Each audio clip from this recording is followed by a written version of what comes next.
Commander Sarah Chen stood at the observatory window of Earth Defense Station Artemis, watching the strange alien vessel approach. Its crystalline surface caught the sunlight, fracturing it into rainbow patterns that danced across the station's hull. After 15 years of service in the Earth Defense Force, she had never imagined she would be humanity's first point of contact with an advanced alien civilization. The signal had arrived 3 weeks ago, a complex mathematical sequence that proved beyond doubt its artificial origin. Within days, the vessel appeared at the edge of the solar system, broadcasting a message in perfect English. "We come seeking unity." The global response had been a mixture of excitement and fear, but now, as Sarah watched the ship dock with practiced precision, she felt only unease. Final atmospheric matching complete. Commander, Lieutenant Park reported from his station. "The Meridian representatives are ready to board." Sarah straightened her uniform, dark blue fabric crisp against her shoulders. "Remember the protocols. No sudden movements, no unauthorized communications. Let's not start an interstellar incident on day one." The airlock cycled with a soft hiss. Sarah's first impression of the Meridian delegates was one of ethereal beauty. They were humanoid, but their skin had a translucent quality that seemed to shimmer with internal light. Their eyes were completely black, like looking into the void between stars. "Commander Chen," the lead delegate spoke, its voice carrying an odd harmonic quality. "I am Emissary Vax of the Meridian Alliance. We bring greetings from 5,000 civilizations united in prosperity." The formal introductions proceeded according to protocol, but Sarah couldn't shake the feeling that something was wrong. The Meridians were too perfect, their responses too practiced. As they moved to the station's conference room, she noticed how their movements seemed to flow like liquid mercury, unnaturally smooth. "The Meridian Alliance has watched Earth's development with great interest," Vax explained, settling into a chair that seemed too fragile for any being's weight. "Your species has shown remarkable potential. We believe you are ready to join our collective." Sarah sat across from the emissary, flanked by Earth's hastily assembled first contact team, politicians, scientists, and military leaders from every major nation. "We're honored by your interest," she replied carefully. "Earth has long hoped to join the galactic community." Vax's smile was perfect, too perfect. "There is, of course, a price for such unity. All member species must demonstrate their commitment to the greater good, a sacrifice that proves their worthiness."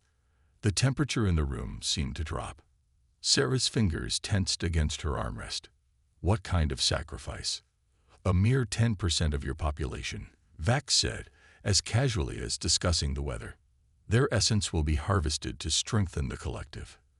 A small price for eternal prosperity." The human delegation erupted in shocked whispers. Sarah's mind raced with calculations. Nearly 800 million people. "Harvested?" she managed to ask, her voice steady despite the horror building in her chest. "Their consciousness will join with ours, their potential preserved forever in the great network. Those chosen will achieve immortality, and Earth will gain protection, technology, and knowledge beyond your imagining." Vax spread its hands in a gesture that might have been meant to seem benevolent. "You have one standard rotation of your planet to decide. Choose wisely." As the Meridian delegation departed, leaving behind only a small diplomatic contingent, Sarah watched the main ship disappear into faster-than-light travel with a flash of prismatic light. The entire meeting had lasted less than 2 hours, but in that time, the future of humanity had been irrevocably altered. In the chaos that followed, as governments worldwide scrambled to respond to the ultimatum, Sarah found herself in a secure briefing room with Dr. Marcus Rivera, Earth's leading xenotechnologist. The aging scientist's dark eyes were intense as he reviewed the sensor data from the Meridian ship. "Their technology is incredible," he muttered, "but there's something off about the energy signatures. They're too coherent, like they're being generated by a single consciousness rather than individual beings." Sarah leaned over his shoulder, studying the complex wavelines on his display. Could they be artificial intelligences? No, this is different. It's like, he paused, brow furrowing. It's like they're all connected to some vast network, but not as individuals. More like, his eyes widened, more like storage devices. The implication hit Sarah like a physical blow. The harvesting. They're not asking for volunteers for some kind of spiritual transcendence. They're collecting consciousness itself. But why? Power, perhaps, Marcus suggested. Or maybe they're not even the original Meridians anymore. Maybe what we met today was just an interface for something much older, something that consumed the real Meridians long ago. Sarah stood, her decision made. We need proof, and we need it fast. Because in 23 hours, Earth has to give them an answer. And I refuse to believe that surrender is our only option. As she left the briefing room, Sarah's comm unit chimed with updates from around the world. Protests were erupting in major cities. Religious leaders were calling for both acceptance and resistance. Military forces worldwide were going to high alert, despite the futility of fighting a civilization capable of casual interstellar travel. But Sarah had seen something in the Meridian ship's design, a flaw that Dr. Rivera's data was beginning to confirm. The aliens' technology was advanced, yes, but it was also rigid, standardized. It spoke of a civilization that had stopped innovating, that perhaps couldn't innovate anymore. And if humanity's history had proven anything, it was that adaptation, innovation, and sheer stubborn determination could overcome seemingly insurmountable odds. She had 23 hours to find a way to prove what the Meridians really were, and to convince Earth's leaders to take the greatest gamble in human history. The alternative was to watch as nearly 1 billion people were fed into an alien consciousness harvester, becoming nothing more than batteries for a vast, hungry machine that wore the faces of its victims. The price of unity, it seemed, was more than just sacrifice. It was submission to a fate worse than death. And Sarah Chen had not spent her life defending Earth to watch humanity walk willingly into extinction. Dr. Marcus Rivera hadn't left his lab in the 18 hours since the Meridian ultimatum. Empty coffee cups littered his workstation, and his normally neat silver hair stuck out at odd angles. But his hands were steady as he manipulated the holographic display, analyzing the data from the alien ship's energy signatures. "Look at this pattern," he said it as Commander Chen entered the lab. "It repeats every 3.7 seconds, exactly. Not approximately. Exactly." He gestured at the flowing lines of light. "Natural processes have variation. Even AI has minimal fluctuations. This is like a playback loop."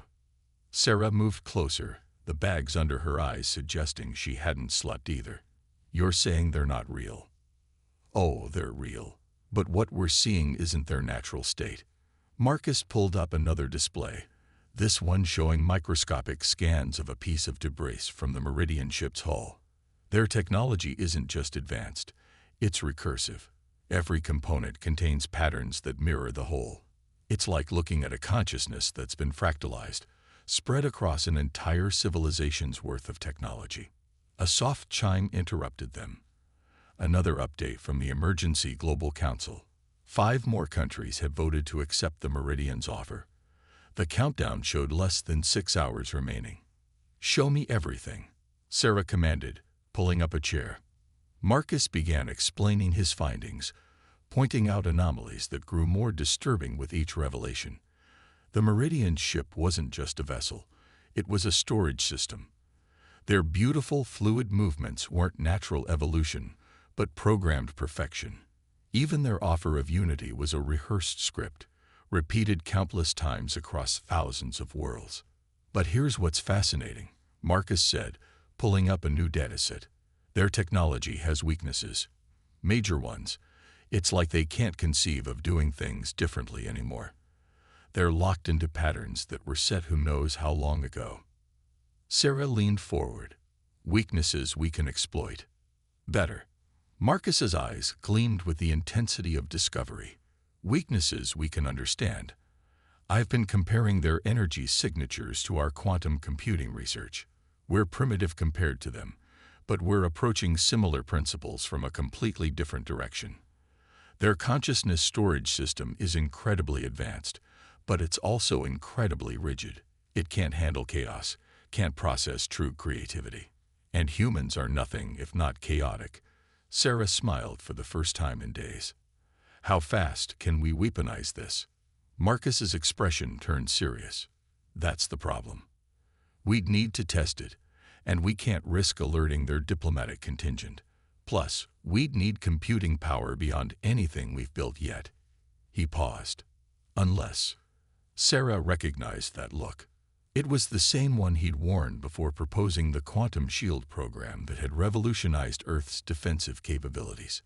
Unless what? We've been approaching AI wrong all these years, Marcus said, pulling up project files. We tried to make them think like us. But what if we made them think with us instead? A true human-AI hybrid system, using our creativity and their processing power. He brought up designs for an experimental neural interface. We've had the technology for direct brain-computer interfaces for years, but we limited its use because we feared losing human consciousness to the machine. But what if that's exactly what makes us different from the Meridians? We don't need to store consciousness. We need to amplify it. Sarah studied the designs, her tactical mind already seeing the possibilities. How many people would you need? A few hundred, to start. Volunteers willing to link their minds to our most advanced quantum systems. With the right interfaces, we could create a defense network that uses human creativity and machine speed, something the Meridians have never encountered before. And if it fails? Marcus met her gaze steadily. Then those volunteers lose their minds trying to save 800 million others. But if it works? He let the sentence hang. Sarah checked the countdown. 5 hours and 23 minutes. Make the calls. I'll be your first volunteer. The next few hours passed in a blur of activity. Using her military authority and Marcus's scientific credentials, they assembled a team of engineers, programmers, and volunteers from the station's personnel. The Neural Interface Lab, a project that had been mothballed due to ethical concerns, was brought online. As technicians prepared the interface equipment, Sarah received another update. 3 more countries had voted to accept the Meridian's offer. Public opinion was shifting toward acceptance as fear overcame resistance. The Meridian representatives remained in their diplomatic quarters, seemingly unconcerned by humanity's internal struggles. The interface is ready, Marcus said, attaching neural sensors to Sarah's temples. Remember, this is just a test. We need to prove the concept before we can scale up.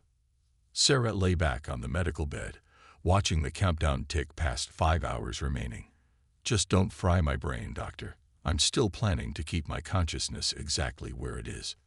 Marcus managed a weak smile as he initiated the interface sequence. That's exactly what we're counting on, Commander. Your consciousness, your creativity, amplified but not absorbed. The opposite of what they want to do to us. As the interface activated, Sarah felt her awareness expand. The station's systems became extensions of her own thoughts. She could feel the quantum processors linking with her mind, creating pathways that were neither fully human nor fully machine. And in that moment of connection, she understood something that changed everything.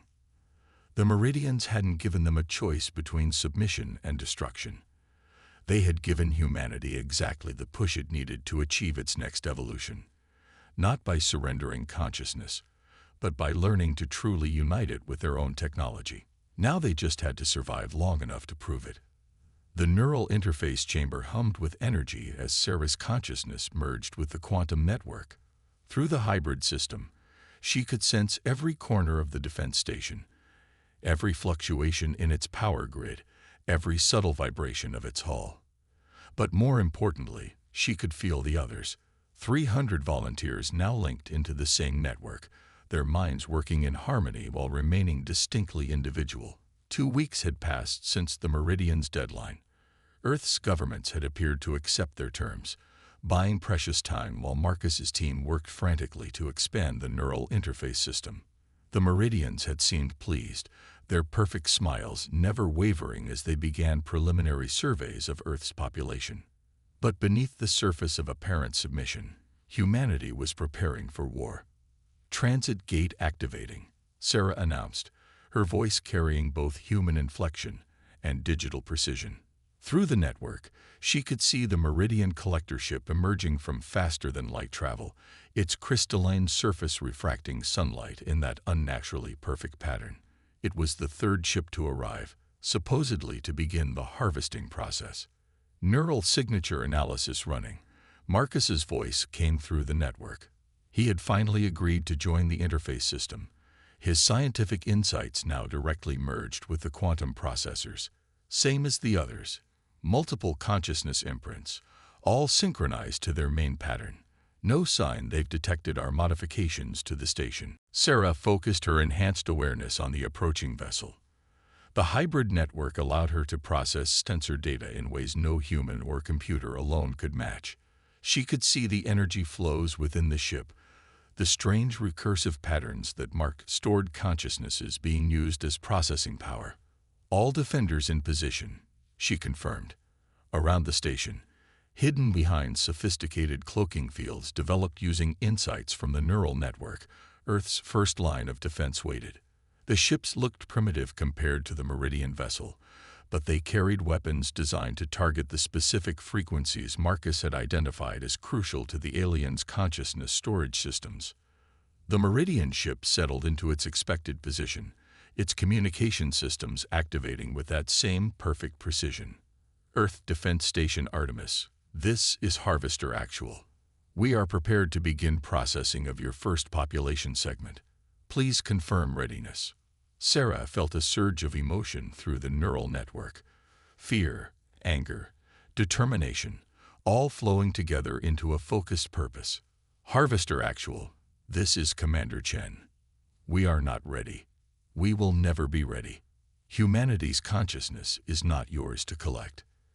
There was a pause, longer than any previous Meridian response. When the reply came, it carried a harmonic that Sarah's enhanced senses recognized as surprise, the first real emotion she'd detected from them. "This response is inappropriate. The agreement has been made. Resistance will only cause unnecessary suffering."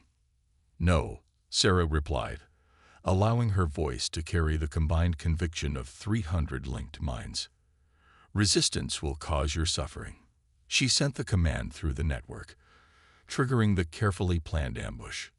Now, Earth's ships decloaked simultaneously, their weapons already locked on the Harvester's crucial points. The first volley struck before the Meridian vessel could raise its shields, quantum disruption beams targeting the areas where consciousness storage was densest. The effect was immediate and devastating. The Harvester's perfect crystalline surface began to fragment as the consciousnesses stored within its matrix destabilized. Through the neural network, Sarah could sense the cascade of failures spreading through the alien ship systems. But the Meridians weren't helpless. The Harvester's weapon systems came online, releasing swarms of autonomous drones that moved with that same fluid perfection. "Your resistance is futile," the Meridian voice stated, all pretense of diplomacy gone. "Your species will be harvested. Your consciousness will serve the greater unity." "Human consciousness isn't meant to serve," Sarah responded, coordinating the defense through the neural network. "It's meant to create, to grow, to change." Earth's fighters engaged the drone swarm, their pilots linked to the network, moving with a combination of human intuition and machine precision that the rigid Meridian programming couldn't match. Marcus's voice came through the network, tight with concentration. "Their drone programming is adapting, but slowly. They can't handle the randomness we're introducing into the battle pattern. Keep pushing." Sarah felt it too, the way the Meridian systems struggled to counter tactics that combined human creativity with quantum computing speed. The Harvester's responses became increasingly predictable as it fell back on pre-programmed patterns, unable to generate truly novel solutions. Through her enhanced senses, Sarah detected something else, a subtle signal emanating from the Harvester, broadcasting on frequencies that seem to bypass normal spacetime. "Marcus, are you seeing this? They're calling for help." "Let them," he replied, his scientific excitement bleeding through the network. "Every transmission confirms our theory. They're not just storing consciousness, they're completely dependent on it. They've lost the ability to generate new patterns. They can only recycle what they've already collected." The battle continued, Earth's ships darting through the drone swarm, picking off the autonomous units while maintaining pressure on the Harvester's key systems. The Meridian vessel's perfect surface was now cracked and pitted, its responses becoming increasingly erratic. Then, through the quantum sensors, Sarah detected new signals, multiple faster-than-light signatures approaching. "We've got incoming. At least 5 more Harvesters." The neural network blazed with alarm, but also determination. They had planned for this. "Execute Phase 2, Sarah commanded. Across Earth, hidden defense platforms activated, establishing a planetary quantum field based on Marcus's designs. It wouldn't stop the Meridians completely, but it would prevent them from simply overwhelming Earth's defenses with numbers." As the new Harvesters emerged from FTL, Sarah felt something unexpected through the neural network, a signal from the damaged first Harvester, but different from its usual perfect patterns. It was chaotic, fragmented, almost desperate. "Marcus, are you monitoring this? Something's happening inside their ship." "The consciousness storage matrix is breaking down," he confirmed. "But it's not just failing, it's changing." "Sarah, I think we're seeing something unprecedented. The consciousnesses they've stored, they're waking up." The implications hit her with stunning force. They hadn't just found a way to fight the Meridians. They had found a way to free their victims. Through the neural network, she could sense patterns of thought emerging from the Harvester that felt individual, unique, alive. "All ships, adjust targeting," she ordered. "Focus disruption beams on their storage systems, but at lower power. We're not trying to destroy them anymore. We're trying to break their control matrix without harming the stored consciousnesses." As the battle entered its new phase, Sarah felt a fierce hope building through the neural network. Humanity hadn't just found a way to resist the Meridians. They had found a way to undo the very foundation of their power. The consciousness they had tried to harvest had become the key to their undoing. The price of unity, it seemed, wasn't submission at all. It was liberation. The holographic display in Earth's new Resistance Command Center showed thousands of points of light, each representing a world touched by the Meridian Alliance. Sarah Chen studied the map, her neural interface allowing her to process the vast amount of data while maintaining a human perspective on its meaning. After 3 months of fighting, the true scale of the Meridians' empire had become clear, and with it, the magnitude of their task. "We've confirmed contact with resistance cells on 17 worlds," Marcus reported, his consciousness brushing against hers through the quantum network. "Most of them have been fighting the Meridians for generations, but without understanding what they truly were. The Drachnid people have been particularly receptive to our consciousness protection technology." Sarah focused on a cluster of stars where the Drachnid home system lay. The reptilian species had maintained a guerrilla resistance against the Meridians for over 3 centuries, hiding in vast underground cities. Their experience with long-term resistance warfare would be invaluable. "Show me the latest liberation operation," she requested. The hologram shifted, displaying footage from a recent battle near the Proxima colony.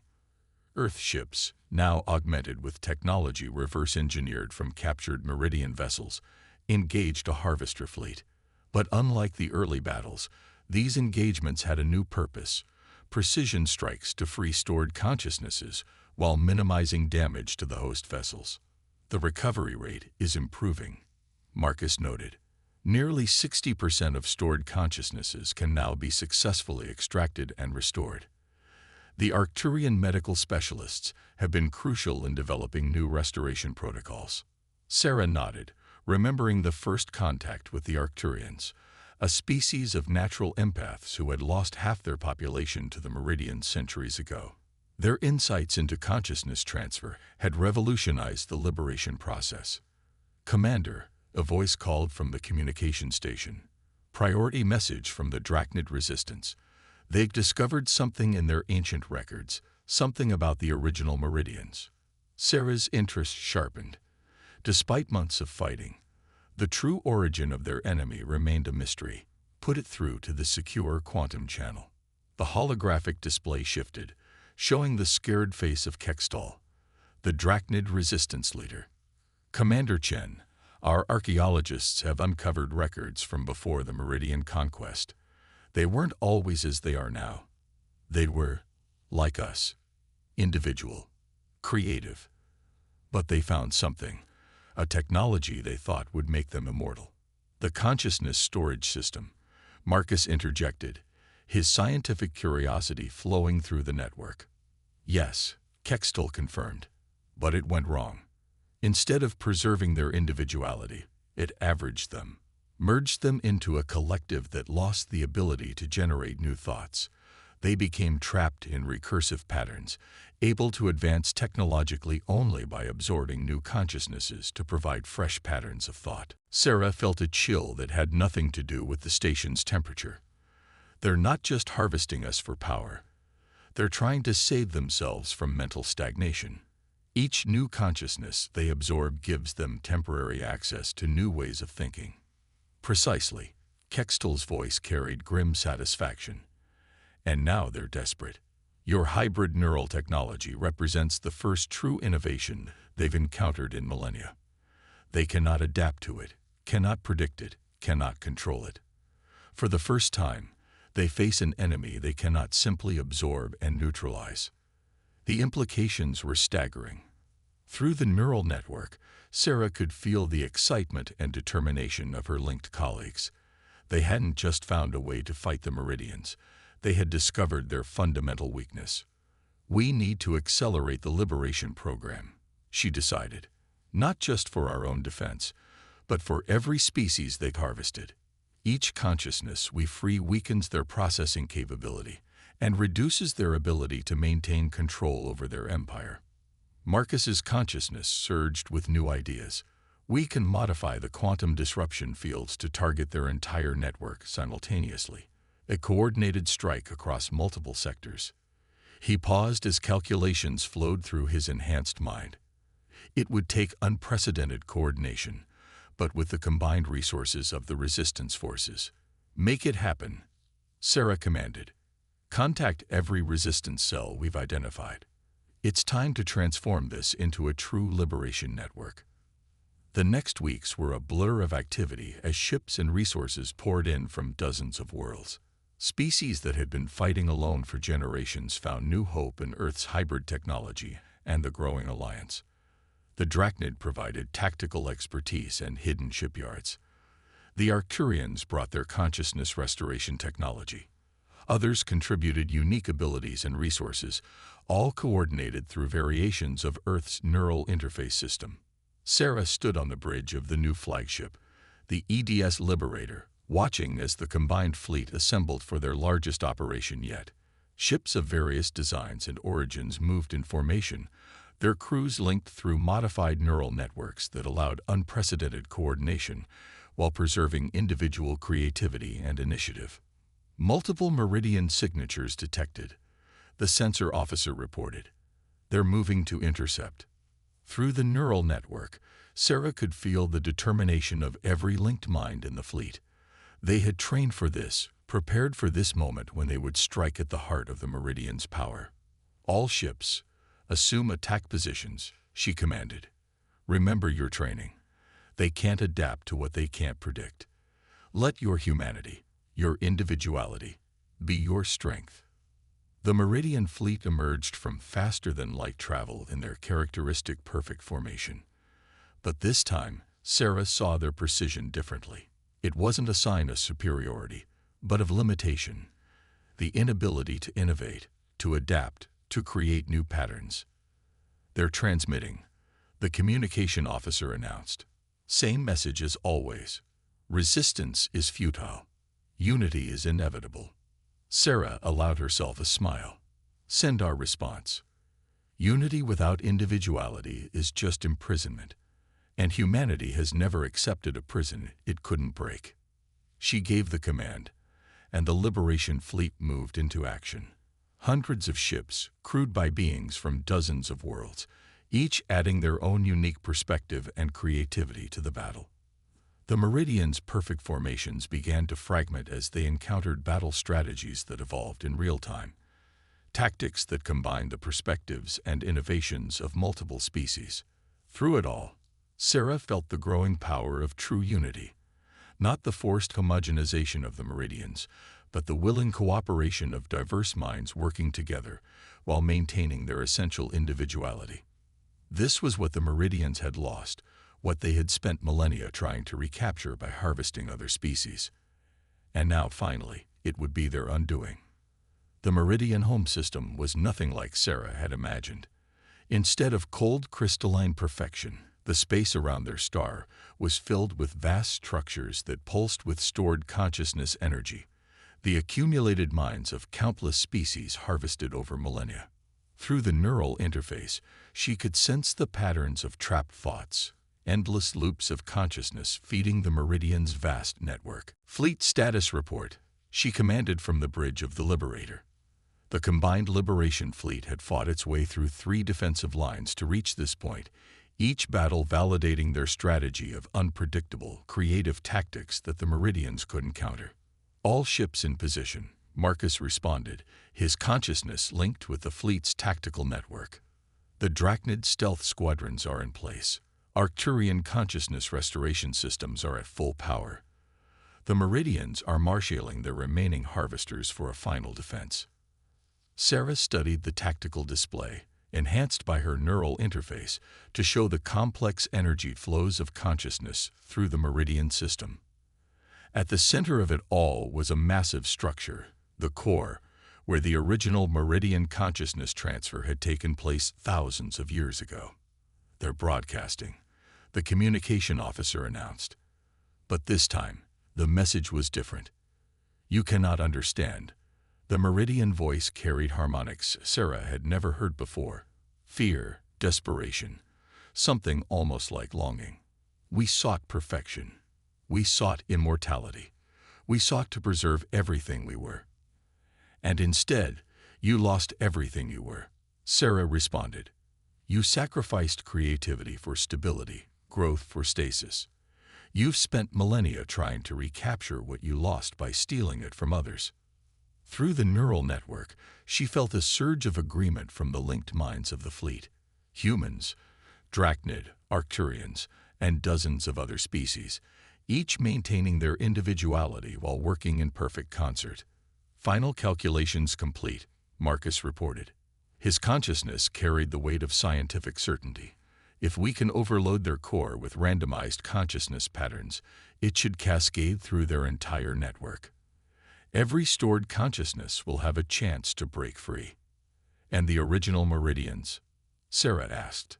If any of their original patterns still exist, they'll have the same chance, but they'll have to choose to embrace individuality again. We can break their system, but we can't force them to change. Sarah took a deep breath, feeling the support of every mind in the network. All ships begin the attack sequence. Remember, we're not here to destroy, we're here to liberate. Even the Meridians themselves. The Liberation Fleet moved with orchestrated chaos, each ship following patterns that evolved in real time through the combined creativity of their linked crews. The Meridian defenses responded with their usual perfect precision, but that perfection had become their weakness. They couldn't adapt to strategies that changed mid-battle, couldn't predict actions born from the combined creativity of multiple species working in true harmony. Through the neural interface, Sarah coordinated the assault. Drachnid ships, masters of stealth warfare, slipped through gaps in the Meridian formation. Arcturian vessels projected consciousness stabilization fields that protected both the attackers and the stored minds they were trying to save. Human ships led the main assault, their hybrid technology allowing them to disrupt the Meridian's consciousness network without destroying it. Core breach imminent, Marcus announced. Consciousness wave patterns are destabilizing across their entire network. It's working. The massive structures around them began to pulse with chaotic energy as billions of stored consciousnesses began to wake. The meridian defense patterns became erratic, their perfect coordination fracturing as the core's control weakened. But then something unexpected happened. Through the quantum sensors, Sarah detected new patterns emerging from the core. Consciousness signatures that were both ancient and new. The original meridians, she breathed. They're still in there. Still alive, after all this time. The battle paused as a new voice echoed through the communication channels. Not the perfect harmonics of the Meridian Collective, but something rougher, more individual. We remember. Before the unity. Before the perfection. We remember being alive. Sarah leaned forward. You can be alive again. All of you. Not as a perfect collective, but as individuals. Together, but distinct. That's the true unity we've discovered. The strength that comes from choosing to work together while remaining ourselves. There was a long moment of silence. Then, one by one, consciousness signatures began to separate from the core's network. Not just the harvested species, but the original meridians themselves, choosing individuality over the false perfection of their collective. Core consciousness patterns are stabilizing, Marcus reported, his excitement bleeding through the network. They're choosing to wake up, to be individuals again. The battle ended not with destruction, but with transformation. The vast structures of the Meridian system remained, but their purpose changed. Under the guidance of Arcturian consciousness specialists, they became restoration centers, helping awakened minds return to physical form or choose new ways of existing. Sarah stood in the observation deck of the Liberator weeks later, watching as ships from across the galaxy arrived, not to fight, but to help. The Liberation Network had become something new. A true galactic community based on cooperation between distinct individuals and species. The last group of restored Meridians is ready to speak with you, Marcus said, joining her at the window. They're different now. Still struggling to remember how to be individuals, but learning. They want to help restore the others. Sarah nodded, feeling the weight of history through the neural interface. Humanity had done more than resist absorption. They had shown the galaxy a new way forward. Not perfect unity through forced conformity, but strength through diversity. Not the end of consciousness, but its continuous evolution. You know, she said, the Meridians were right about one thing. There is a price for unity. She smiled. But it's not submission or sacrifice. It's the constant work of remaining yourself while working with others. The challenge of growing together without losing what makes each of us unique. Through the neural network, she felt the agreement of countless minds. Human, alien, and awakened Meridian alike. They had all paid that price, and would continue to pay it. But it was worth it, because true unity they had discovered wasn't about becoming the same. It was about choosing to be different, together.